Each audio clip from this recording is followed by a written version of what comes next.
मित्रों नमस्कार, स्वागत है आपका। वीडियो फिर से लेकर आया हूँ हिंदी में, शिक्षक अभिवृत्ति एवं अभिरुचि। इंग्लिश के वीडियो अलग से लोड किए हैं, तो शुरू करते हैं। अध्यापक के प्रजातांत्रिक नेतृत्व को सर्वोत्तम नेतृत्व मानने का कारण है।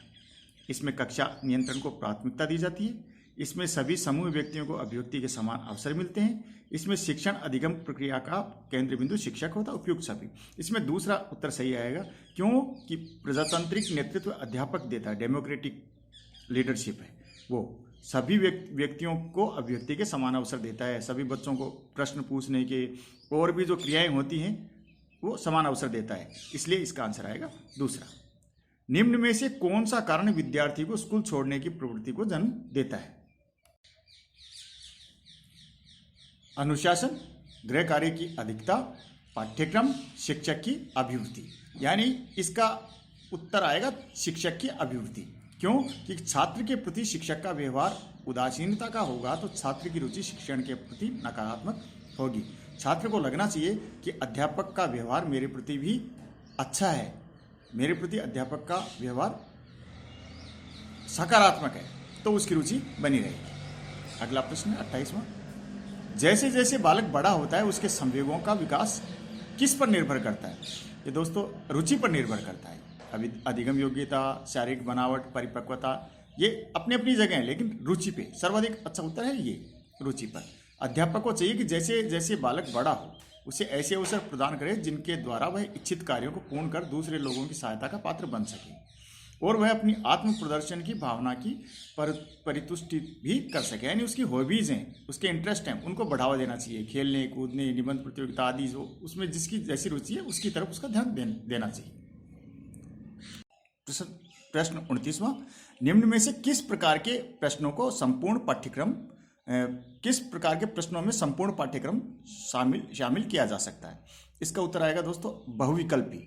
अनेक प्रकार के विकल्प होते हैं, ए ब स द, जैसे ये पेपर है आपका, तो ऐसे जो प्रश्न पत्र होते हैं उनमें ये बहुविकल्पी प्रश्न होते हैं, वो सारे पाठ्यक्रम को कवर कर लेते हैं।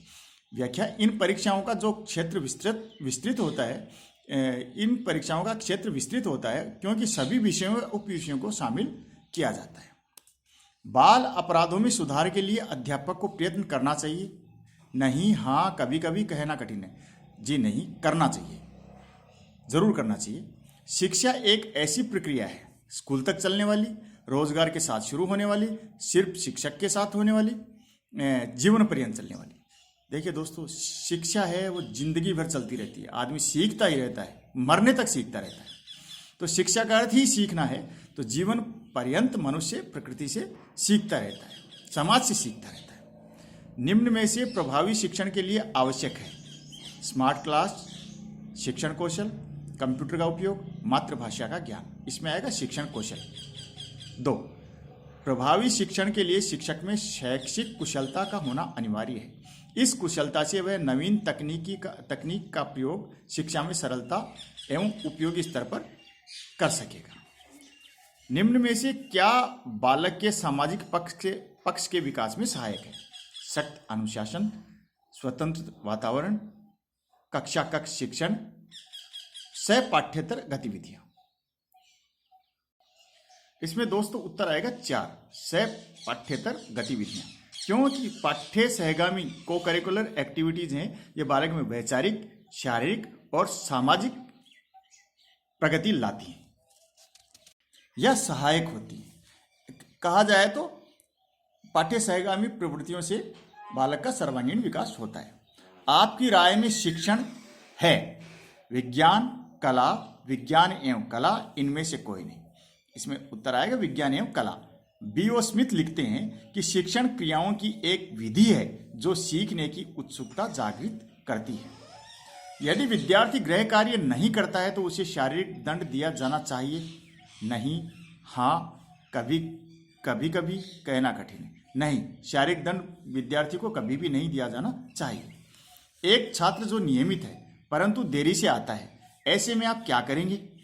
उससे कारण जानेंगे, उस पर ध्यान नहीं देंगे, उस पर आर्थिक दंड लगाएंगे, अभिभावक को सूचित करेंगे, तो हम उससे कारण जानेंगे कि आज वो देर से कैसे आया, पहले तो नहीं आता था। देखिए दोस्तों, मैं आपको एक बात क्लियर कर देता हूँ कि RIECEE का जो सिलेबस है और Rajasthan pre teacher entrance test का सिलेबस है वो लगभग समान है। भाषा शिक्षण, भाषा कौशल, इसमें हिंदी का भी परखा जाता है राजस्थान में, लेकिन वहाँ सिर्फ इंग्लिश का होता है। तो ये राजस्थान का जो सिलेबस है, इसीलिए मैं एक राजस्थान राय पब्लिकेशन की किताब है उसमें से मैं आपको बता रहा हूँ कि इस तरीके से प्रश्न RIECEE में आते हैं। रीजनल के जो पेपर हैं, पुराने पेपर देखते हैं या नए पेपर देखते हैं, उनमें से प्रश्न आए हुए हैं, इसलिए मैं इसमें से तैयारी करा रहा हूँ।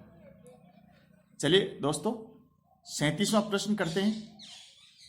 शैक्षिक संस्थान में छात्र संघ का चुनाव प्रजातंत्र के नियम मजबूत करता है, छात्र कोष के धन का दुरुपयोग करता है, शैक्षिक संस्थान के कार्य को सुचारू रूप से चलाता है, उद्दंडता को प्रोत्साहन देता है। इसका उत्तर आएगा 1, प्रजातंत्र की नींव मजबूत करता है। उच्च स्तरीय क्रियात्मक ज्ञान का संबंध है अनुबंध से, अनुदेशन पर, ज्ञानात्मक स्तर से, उक्त सभी, ये सभी चीजें आएंगी। उच्च स्तरीय क्रियात्मक ज्ञान है अनुबंध, अनुदेशन, ज्ञानात्मक स्तरीय। क्रियात्मक ज्ञान वह प्रक्रिया है जिसके द्वारा व्यवहारिक कार्यकर्ता वैज्ञानिक विधि से अपनी समस्याओं का अध्ययन, अपने निर्णय और क्रियाओं में निर्देशन, सुधार और मूल्यांकन करते हैं। चलिए दोस्तों, अगला प्रश्न है 39। यदि विद्यार्थी शिक्षण कार्य के बीच में प्रश्न पूछता है तो आप क्या करेंगे? क्या करेंगे? उसे प्रोत्साहित करेंगे, उसे चुप रहने को कहेंगे, बाद में चर्चा करने की बात करेंगे, उसी समय उसकी जिज्ञासा शांत करेंगे। आप कक्षा में तो देखो कई तरीके के बालक होते हैं, कई बालक बहुत जिज्ञासु होते हैं, तो प्रश्न करेंगे तो आप क्या करेंगे? तो हम क्या करेंगे, उसको तत्काल पुनर्बनन से बालक के अध्ययन में रुचि जागृत होती है, तो हम क्या करेंगे, उसको उसी समय उसकी जिज्ञासा शांत करेंगे। अगर हमने उसकी जिज्ञासा उसी समय शांत नहीं की तो बालक जब तक पाठ चलता रहेगा तब तक उसके मन में वही उत्सुकता, जिज्ञासा चलती रहेगी। इसलिए हमें उस जिज्ञासा को शांत कर देना चाहिए जब वो प्रश्न पूछे, जिससे बालक के अध्ययन में रुचि बनी रहे।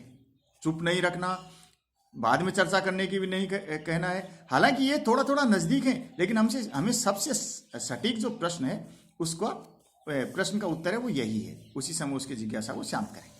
अगला, एक विद्यार्थी जो पढ़ने में कमजोर है, एक अध्यापक होने के नाते आप उसे ट्यूशन की सलाह देंगे, उसे स्वयं दोहराने को कहेंगे, उपचारात्मक शिक्षण देंगे, उपयुक्त सभी। दोस्तों उत्तर आएगा 3, उपचारात्मक शिक्षण। निष्पत्ति परीक्षण विद्यार्थियों के अधिगम स्तर का निर्धारण करता है, किंतु जो व्यक्ति अधिगम का अपेक्षित स्तर प्राप्त नहीं कर सकने का कारण को जानकर समस्याओं का समाधान कर पुनः अधिगम करवाया जाना उपचारात्मक शिक्षण है। ये लर्निंग है। अधिगम का अर्थ क्या है? लर्निंग, सीखना।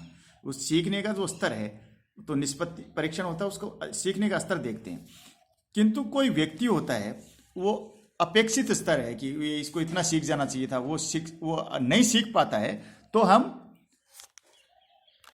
कारण जानेंगे कि विद्यार्थी वह स्तर प्राप्त क्यों नहीं प्राप्त कर सका, और उस कारण को जानकर उस समस्या का समाधान करेंगे और पुनः लर्निंग कराएंगे, अधिगम कराएंगे। उसको उपचारात्मक शिक्षण कहते हैं। मित्रों, आपको ये वीडियो अच्छा लगा होगा, आप इसे लाइक करें, शेयर करें, और आपको और भी ऐसे शिक्षण से संबंधित और वीडियो चाहिए, हिंदी से संबंधित, इतिहास से संबंधित, तो मेरे चैनल को सब्सक्राइब कर लें और मर्यादित भाषा में कमेंट करके बताएं कि आपको ये वीडियो कैसा लगा। धन्यवाद, नमस्कार।